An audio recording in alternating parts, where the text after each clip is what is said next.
Bem, pessoal, eu estou, assim, só saudando de novo vocês, estou muito feliz de participar dessa atividade. Peço ao Cleiton, por favor, que coloque o primeiro slide, esse é o último, que coloque o primeiro slide para nós, por gentileza. Aí está o cartaz feito pelo PEN. Eu quero agradecer mais uma vez a minha amiga e orientanda Roberta Bentes, nessa ordem, hein? Amiga e orientanda, que fez esses lindos slides que vocês estão vendo, né? Então, é da autoria dela, né? O conteúdo é meu, mas essa beleza toda é dela, né? Então, o que eu vim apresentar para vocês hoje se intitula Honrada, Disputada e Obedecida, a cooperação, na verdade, a cumplicidade entre as mulheres nas vidas e razões do cancioneiro occitano. Né? Eu sou uma pesquisadora do NEMED, do LADI também, e sou bolsista Produtividade em Pesquisa do CNPq, nível 2. Acabei de ser contemplada com essa bolsa depois dessa experiência tão fascinante que eu tive na França, fascinante e difícil, tá? Fascinante e difícil, que eu tive na França no passado, e eu vou contar um pouco sobre o que eu encontrei, né, numa certa documentação hoje para vocês, tá? Então, Cleito, por favor, pode passar para o próximo slide. Na verdade, eu desenvolvi um projeto ao longo dos últimos anos que se intitula Quando a Narrativa Encontra a Poesia, a Escrita Biográfica no Cancioneiro Occitano. Esse projeto, que escrevi em 2018, ele tramitou, como eu falei antes a vocês, em 2019, e em 2020 ele me levou à França. Né?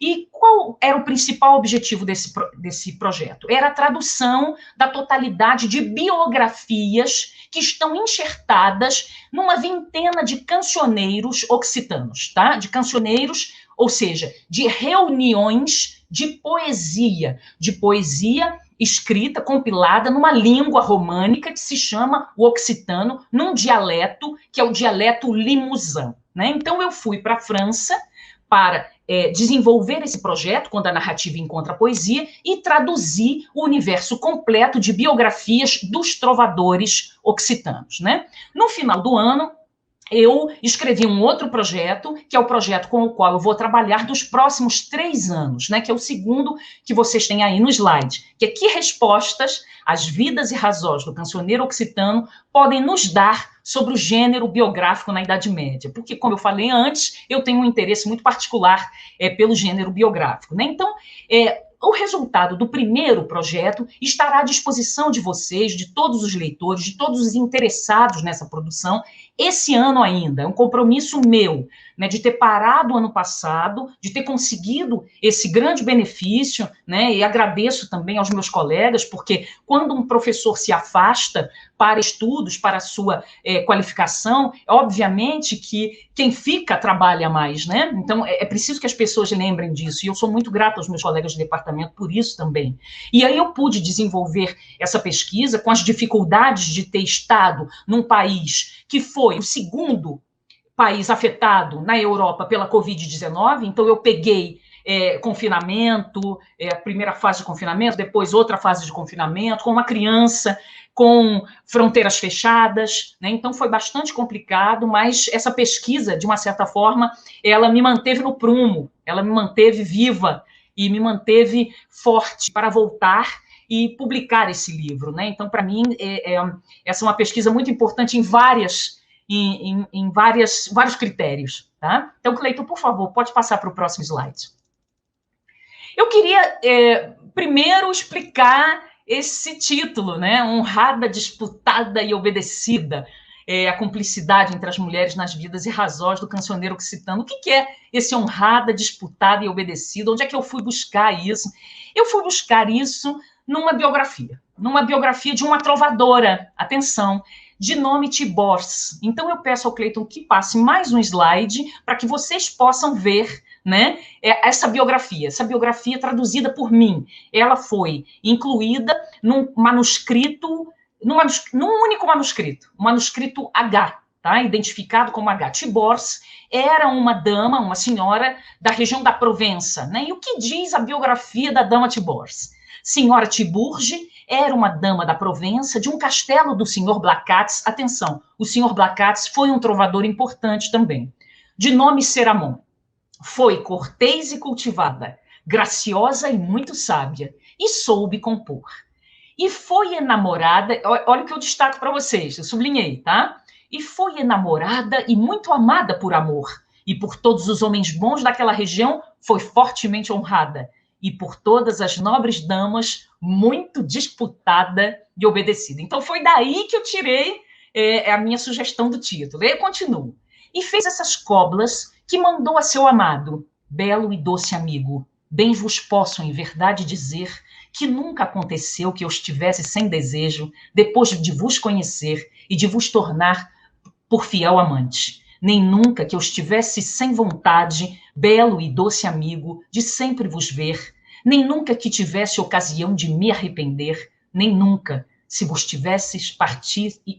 partisseis irado, que eu tivesse alegria até ser destornado. Nem nunca. Veja, um detalhe importante. Cleiton, passa só mais um slide que eu quero mostrar um detalhezinho. Veja que no poema, a dama fala, depois de vos conhecer e de vos tornar por fiel amante.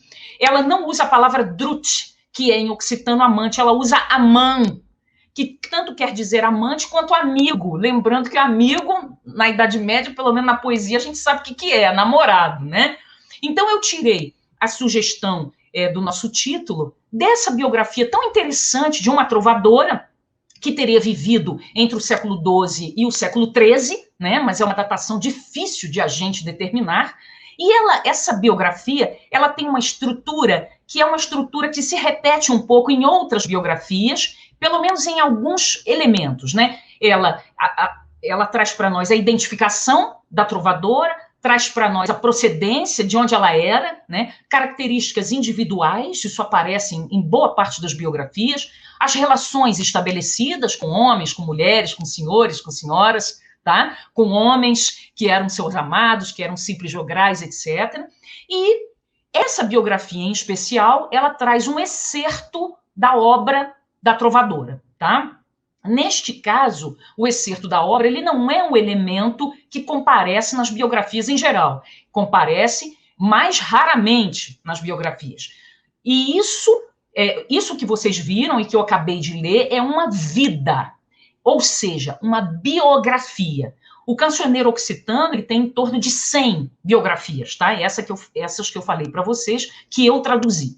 Mas, ao lado das vidas, que são as biografias dos trovadores, volto a ressaltar, existe uma outra documentação que aparece no cancioneiro também, além dos poemas, é claro, mas isso você espera, né? É um cancioneiro, afinal, né? Um substantivo coletivo, que quer dizer o quê? Reunião de canções e poemas, né?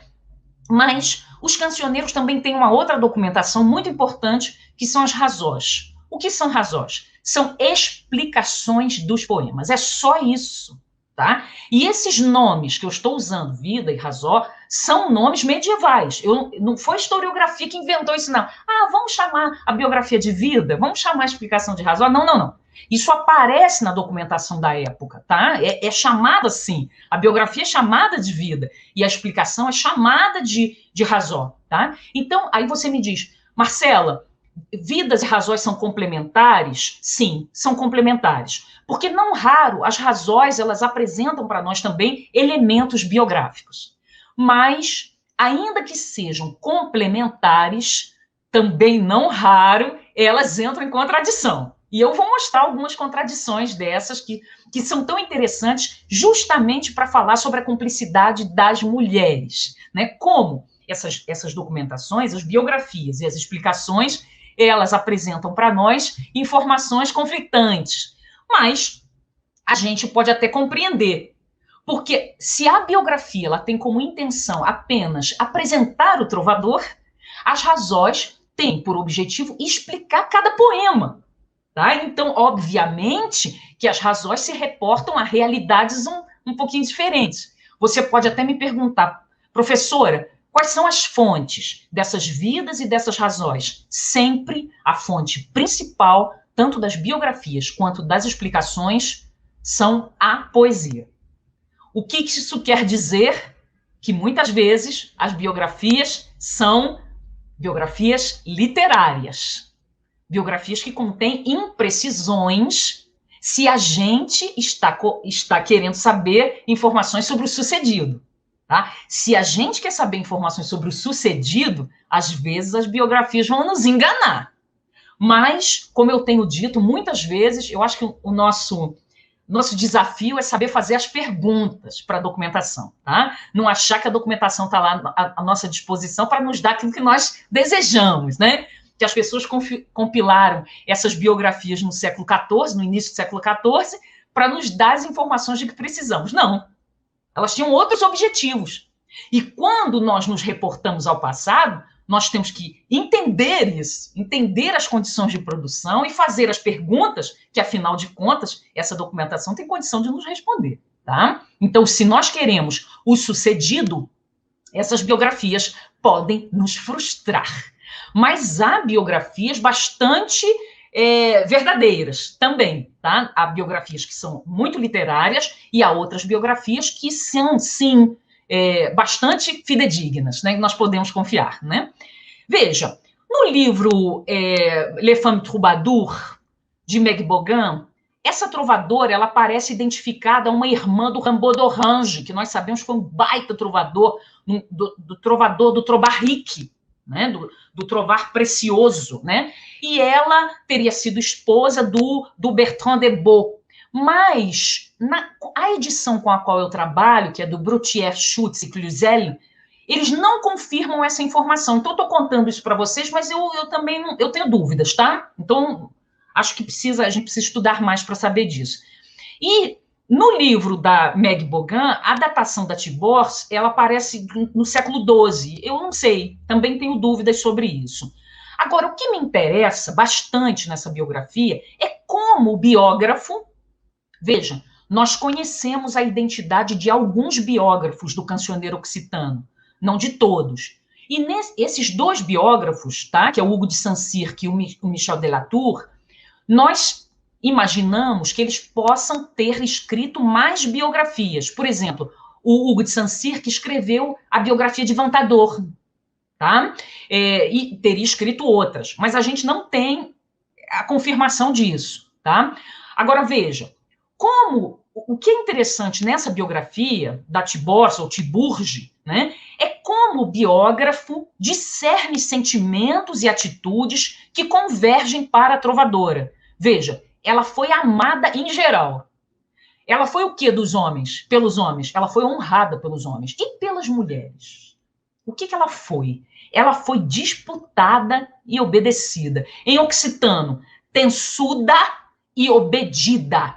E tensionar é disputar, tá? Daí a minha tradução, né?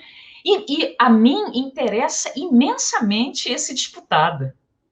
Por quê? Porque esse disputada tem um caráter coletivo. Significa que muitas outras mulheres queriam a companhia dessa trovadora, né? Disputavam a sua atenção, queriam ser amigas dela, queriam estar próximas a ela, né? Então, isso é um primeiro dado que me chama a atenção, né? Como, veja, para os homens, ela foi honrada. E as mulheres, ela foi obedecida, ou seja, o que ela dizia era importante e as outras concordavam, né? E ela era disputada, suas atenções eram disputadas. Ela não era disputada pelos homens, atenção. Ela era disputada pelas mulheres que reconheciam que ela era uma autoridade, pelo menos poética, né? Então, Cleiton, por favor, pode passar para um novo slide. E aí eu queria contar para vocês de onde me veio a percepção dessa cumplicidade que eu coloquei no título, né? Então, já expliquei para vocês esse honrada, né? Esse honrada, disputada e obedecida. E como é que eu vou explicar para vocês a cumplicidade que é, afinal de contas, sobre o que eu vim falar, né? Eu queria contar para vocês onde eu tive despertada a minha atenção para essa cumplicidade. Em que documento que eu tive despertada a minha atenção para isso. E aí eu vou pedir para o Cleiton mostrar o documento na sequência, que é o próximo mesmo. Que é isso aí. Veja, nós estamos diante de uma razó, não é de uma biografia. Tá? É uma razó que está em dois manuscritos, no manuscrito H e no manuscrito X, minúsculo. E é a razó que reúne duas trovadoras. Então, nessa razó, nós temos duas poetas que dialogam poeticamente. Então, a razó tem por objetivo explicar esse diálogo poético que elas estabelecem, tá? E quem são essas mulheres? A dama Iseu, de Chapier, e a dama Almois, de Chateauneuf. Essas duas trovadoras, duas mulheres, provavelmente são mulheres nobres, elas dialogam e o motivo do diálogo é um homem, tá? Um homem. E uma rusga entre uma delas e esse homem amado, tá? Mas vejam que interessante como o homem aqui, ele comparece como um mote. Atenção, como um mote. Então vamos à leitura, né? Dama Iseu de Chapier pediu à dama Almois de Chateauneuf que ela perdoasse ao senhor Guy de Tournon, que era seu cavaleiro, e havia cometido grande falta e não se arrependia nem pedia perdão. Um homem orgulhoso, hein? Um homem orgulhoso. Então uma delas chega para a amiga e diz assim, perdoa ele, tá? Ele é meio orgulhoso, mas perdoa. E como ela faz isso? Ela faz isso poeticamente. Então ela manda para a amiga. Dama Almois, se vos apraz, bem vos queria pedir assim, que a ira e ao mau sentimento vós fizesseis perdoar com pena dele, que suspira e geme, e muito sofre e lamenta, e quer perdão humildemente, que eu vos faço por ele juramento, se tudo quereis terminar, que ele se resguarde melhor de falhar. A tradução do poema também é minha, tá? Então, Cleiton, pode mais um, para a gente ver a resposta. A resposta. E Madame Almois, que queria bem ao senhor Guy de Tournon, veja que Guy de Tournon, ele sofre, hein? Ele sofre, ele lamenta, ele suspira, mas ele não pede desculpas, tá? Ele precisa que alguém seja advogada dele, né? E Madame Almois, que queria bem ao senhor Guy de Tournon e estava muito doente, pois ele não pedia perdão pela falha, respondeu a dama Iseu com o que diz essa cobla. Vamos ver a resposta. Dona Iseu, se eu soubesse que ele se arrepende do engano que ele fez contra mim tão grande, bem seria direito que eu tivesse piedade.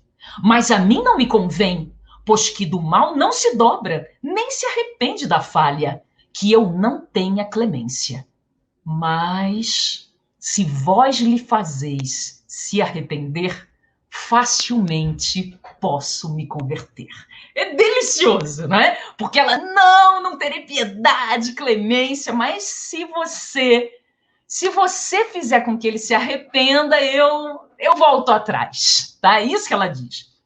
E, gente, quando eu li esse documento, eu disse, nossa, que coisa mais interessante essa conversa de mulheres que aparece no Cancioneiro Occitano, né? Essa explicação, esses poemas, esse diálogo entre as mulheres. Vejam, aqui é clara a conversa, o pedido, a intermediação, como coisas entre mulheres, como algo que é decidido entre elas, em cumplicidade, né? A Almois, ela não tem a intenção de perdoar, como vocês viram aí no verso, que eu não tenha clemência.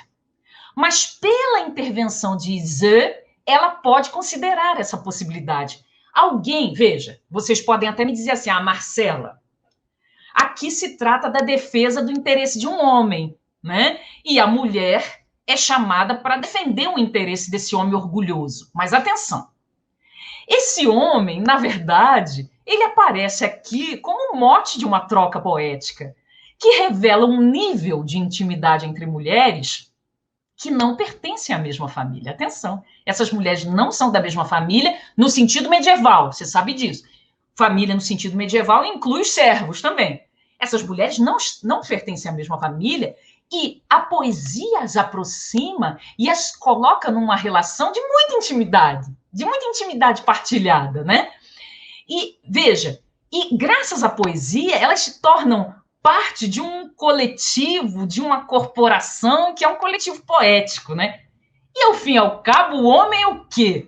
O homem é um motivo para um diálogo fundado na poesia. Isso é mais interessante, né? Então, o homem, ele é a razão de um diálogo que, afinal de contas, é o que fica no cancioneiro occitano, né? A poesia trocada entre duas mulheres. E essa Razó, ela, ela foi assim um alarme para mim. Eu disse, nossa, mas esse diálogo poético, essas mulheres que conversam, que buscam convencer uma a outra, será que isso aparece em outros documentos? Como é que é a relação entre as mulheres nesse universo que eu estou traduzindo? Né? Foi isso que eu me perguntei. E eu descobri que essa cumplicidade aparece em vários momentos. Então eu vou mostrar para vocês outros momentos disso, né? Para não ficar só nessa peça. E peço ao Cleito que passe para nós um outro momento.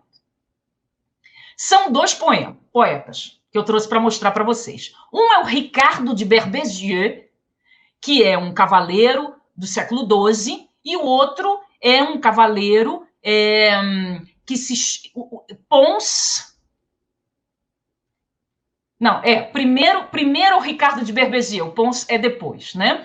O Ricardo de Berbezieux, ele é um trovador extremamente interessante, tá? Eu vou ler rapidamente a biografia dele. O que vocês têm aí no slide não é a biografia dele, tá? Eu vou ler para vocês e depois eu vou para o slide, tá? Então, o Ricardo de Berbezieux, sigo a leitura. Foi dos cavaleiros do castelo de Berbezieux de Saintonge, da diocese de Saintes, pobre vavassalo. Foi bom cavaleiro de armas e homem bem apessoado, e soube mais compor que cortejar e dizer. Foi muito tímido para falar entre as pessoas, e quanto mais via bons homens, mais se perdia e menos sabia, e todas as vezes tinha necessidade que outros o conduzissem. Mas ele bem cantava e executava melodias, e compunha alegremente poemas e melodias. E enamorou-se de uma dama, mulher do senhor Geoffrey de Tonnet, valente barão dessa região. E a dama era gentil e bela, e alegre, prazenteira, e muito desejosa de valor e honra, filha do senhor Geoffrey Ruidel, príncipe de Blay, provavelmente um descendente do trovador da Dama Distante, atenção. E quando ela soube que ele estava namorado dela, deu-lhe a doce impressão de que o amava, tanto que ele tomou coragem de se reportar a ela. E ela, com a doce impressão do amor, acolheu os seus rogos e os recebeu e os ouviu como dama que tinha vontade que um trovador a cantasse. E ele começou a compor sobre ela e a chamava, agora um senhal, muito importante, dama mais notável, em seus poemas. E ele se deleitava em exprimir em suas cantigas comparações com animais, pássaros e homens, e com o sol e as estrelas, para exprimir novos motivos, ainda não ditos. Ao longo de muito tempo, cantou sobre ela, mas não se crê que ela lhe tenha dado amor. A dama morreu, e ele se foi para a Espanha junto ao valente barão Dom Diego, e lá viveu até a morte. Agora eu vou para os slides que vocês têm aí. Tá? Eu faço o que vocês têm aí, não é a Razó, é uma paráfrase minha. Tá? E é um comentário que eu faço a Razó de uma cantiga que se chama A Treci com Orifans, que é uma cantiga famosíssima e que está em 20 manuscritos. E nós, inclusive, temos uma coisa fantástica que se conservou a melodia dessa cantiga. Então, na Razó, ou seja, no texto explicativo dessa cantiga famosa, digamos assim, para os padrões medievais, né? Como é que o Ricardo de Berbezieux aparece? O trovador, ele suplica a dama conceder-lhe prazer no amor. Como nós vimos na vida, ela não concedeu, tá? Mas é o benefício que ele quer. A dama, ela deve ter consentido dentro dos limites da honra dela, e que parece que o trovador não ficou satisfeito com isso, né? E o que acontece? Uma outra mulher, uma outra dama de um castelo vizinho, fica surpreendida com a constância do trovador junto a essa primeira dama e promete a ele conceder prazer a ele se ele transferisse a sua atenção e o móvel do seu canto para ela. O que o trovador faz? O trovador inconstante, atenção, vai para junto dessa dama, que diz para ele, vem para cá então, né? E o que acontece quando ele chega lá? A dama o rechaça e o acusa justamente de inconstante. Isso acontece em outros momentos. E parece que a mulher está fazendo um teste mesmo. Mas eles estão testando o trovador, a constância do trovador. E aí o que acontece? Quando o Ricardo de Berbezier ele se vê logrado, né? Ele busca a primeira dama, a dama que ele havia abandonado, né? E obviamente que ela não o perdoa. Mas ele, afinal, ele insistiu tanto que ela concebe uma forma de ele ser perdoado. Qual é a forma? Ele deveria conseguir que 200 enamorados suplicassem perdão pela inconstância dele, sem mulheres e sem homens. E o que a Razó diz para nós? A Razó diz para nós que isso foi atingido. E aí, depois disso, ela o perdoou. Aí você olha para mim e diz assim, Marcela, mas a vida não falou que ele foi fiel o tempo todo e que depois a dama morreu e ele foi para a Espanha, etc. Esse é um caso de discrepância entre a vida e Razó que eu falei antes. Tá? Então, não raro isso acontece, tá? Haver discrepância, diferença entre as vidas e razões. Veja que interessante. Tem aí uma atitude das damas, né? A dama que resguarda sua honra, que se mantém ali nos limites daquilo que ela impunha como reciprocidade para o trovador, tem a inconstância do trovador, e tem uma outra dama que diz assim, pô, vem para cá. Mas quando ele vai, ela diz assim, não, esse trovador não presta, né? Então, porque ele foi inconstante com a outra, vai ser comigo também, né? Um detalhe interessante, não há brigas entre mulheres no cancioneiro occitano. Há esses testes feitos pelas mulheres, né? E nesses testes, gente, os homens são reprovados. Tá? Isso é um detalhe, né? Para que faz a gente pensar quando a gente lê essas biografias. Né? Peço ao Cleiton, por favor, que vá para um novo slide. E aí eu apresento finalmente outras situações. Tá? Uma do trovador Gosselmo Faidite e outra do trovador Pont de Chapeteia. Né?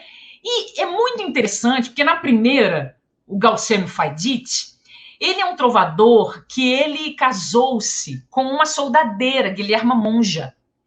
E provavelmente essa mulher foi trovadora também, tá? Muito provavelmente. Esse Gaucelmo Faidite, ele foi jogral. Então veja que ele trabalhava com ela, tá? Casou com ela e trabalhava com ela e ele, obviamente, cortejava outras senhoras. E por que ele fazia isso? Porque ele precisava de proteção ao seu modo de viver. Tá? Isso também é relevante. Mas ele é personagem de uma situação muito engraçada. Ele cortejou uma mulher que era a senhora de Aubusson. E essa mulher parece que deu ensejo para que ele a cantasse bastante. Né? Então ele fez poemas sobre ela, etc. Né? Então ele achou que essa mulher estava apaixonada por ele, mas na verdade essa mulher gostava mesmo de Hugo de Lusignan, que era um senhor bastante importante. E ela concebeu um estratagema, ela se fez de doente e assim, organizou uma viagem ao santuário de Rocamadour.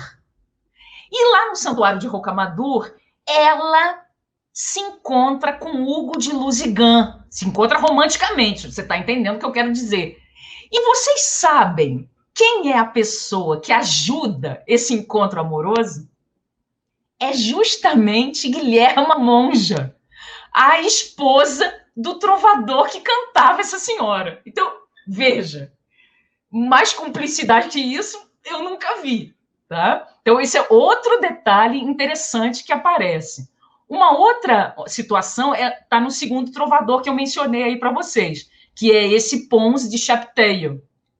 Esse trovador, ele amou, né, uma dama chamada Zalaïs de Mercoeur, mulher do senhor de Odilon de Mercoeur, e era filha do senhor de Bernard d'Anduza, quer dizer, gente muito importante, né? E ele, esse homem, amava, louvava, fez cantigas sobre ela, e etc. Né? E o que a vida diz para nós? Que enquanto ela viveu, ele não cantou outra. Tá? Só que esse trovador, ele era um trovador que foi tomado por um desejo insano de testar a sua dama, né? E deixou a corte. Né? E o biógrafo qualifica esse lugar como grande corte, né? Diz que essa senhora, essa mulher que ele amava, Zalaïs de Mercoeur, tinha uma grande corte. E ele só conseguiu autorização para voltar a essa corte, porque ele saiu, ele disse assim, vou ver se ela sente minha falta, né? E se deu mal, porque ela ficou chateada, não queria vê-lo, inclusive. E ele se arrepende, obviamente, pede para voltar, ela não deseja que ele volte, ela não quer que ele volte. E aí, o que ele faz? Ele pede a outras mulheres para defenderem a sua causa. Então, ele arrependido, ele recorre a Madame de Maria Ventadour, a Condessa de Montferrato, a Viscondessa de Aubusson, e elas acabam convencendo Madame Azalaïs de Morquer. E um detalhe interessante que aparece no documento, isso é que eu queria que vocês prestassem atenção, é que Madame Azalaïs de Morquer, ela perdoa o trovador, e o que está no documento? Per amor de las donas, ou seja, em consideração às suas amigas. É por isso que ela perdoa o trovador que queria fazer um teste com ela, tá? Então, as mulheres a convencem e ela responde às mulheres, não responde ao homem. Não? Lembra do primeiro documento que eu mostrei? Então, é um diálogo entre as mulheres em que os homens estão ali orbitando, tá? É assim que aparece no poema, né? Peço ao Cleiton que passe mais um slide, que eu queria trazer para vocês uma vida extremamente... Na verdade, se trata de uma razão, tá? Que está no manuscrito H, que é a vida de Maria de Ventadorn. Essa que foi a que eu acabei de citar, né? É uma trovadora da Aquitânia, né? E essa vida, ela fala uma coisa muito engraçada para a gente, né? Eu vou ler rapidamente. Bem escutaste sobre Madame de Maria de Ventadorn, como ela foi a mais estimada entre as damas do Limousin. Aquela que mais fez bem, que mais fez o bem e mais se resguardou do mal. Em todas as vezes, ajudou-lhe a sua razão, e a loucura não lhe fez cometer ato impensado. E Deus a honrou com um gentil e alegre meneio sem artifício. Quer dizer, ela tinha um jeito agradável, né? O senhor Guy de Ussel havia perdido a sua dama, como uma vez ouvido na canção que diz: se bem me afastais de vós, dama cruel. Assim vivia ele em grande dor e grande tristeza. E havia um longo tempo que ele não cantava nem compunha. Disso, todas as boas damas daquela região eram muito aflitas, e Madame Maria mais que todas, porque Guy de Ussel a louvava em todas as suas cantigas. E o conde da Marca, que se chamava senhor Hugo Lobrousse, era seu cavaleiro, e ela lhe havia concedido tanta honra e amor quanto uma dama pode fazer a um cavaleiro. Cleiton, pode passar o próximo. Um dia em que ele lhe fazia a corte, o conde da Marca, tá? Surgiu uma questão entre eles. O conde da Marca dizia que todo amante fiel, no momento em que a dama lhe dava seu amor e o tomava por cavaleiro e amigo, tanto quanto ele fosse leal e fosse fiel, devia ter suzerania e autoridade sobre ela. E Madame Maria defendia que um amigo não devia ter sobre ela nem suzerania, nem autoridade. Ora, o senhor Guy de Ussel estava na corte de Madame Maria, e ela, para fazê-lo voltar à poesia e ao prazer, fez-lhe uma cobla, na qual lhe perguntou se era conveniente que o amigo tivesse tanta suzerania sobre a dama quanto a dama sobre o amigo. E sobre essa razão, Madame Maria o desafiou com uma atenção em que diz: Guy de Ussel, bem me aflijo por vós. Esse é o último documento que eu vou apresentar para vocês, já estou indo para a conclusão, tá? O diálogo poético que eles entabulam, Maria e Guy de Ussel, se refere a essa disputa entre a dama e o conde da Marca. E essa é a questão que faz com que o trovador Guy de Ussel volte à poesia. Quer dizer, Maria quer saber a opinião dele, e essa opinião é uma opinião poética, um poema, tá? E como Guy de Ussel responde a Maria de Ventadorn? Ele responde que a dama deve, em relação ao seu amado, agir como seu amado age com ela, sem diferenças. Isso é bem interessante, tá? Então, enquanto o conde da Marca diz que o amado devia ter autoridade sobre a mulher, E a Dama Maria, trovadora, também diz, não, de jeito nenhum. Ela pergunta a Guy de Sel e Guy de Sel responde, ora, a dama deve ter em relação ao seu amado, agir em relação ao seu amado, da mesma forma como ele age com ela. E agora vou para a conclusão, né? Esses documentos, eles sugerem um diálogo poético entre as mulheres, em que o homem é mote. Sugerem também que as mulheres se protegem da inconstância dos homens. Sugere que elas se ajudam, que elas disputam a atenção umas das outras, que elas buscam liberdade para amar, como o documento de agora, que elas são capazes de perdoar quando uma defende a causa de um homem, que elas se reconhecem como poetas em diálogo.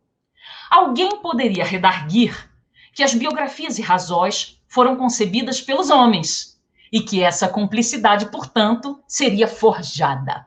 Mas existe um fato aí.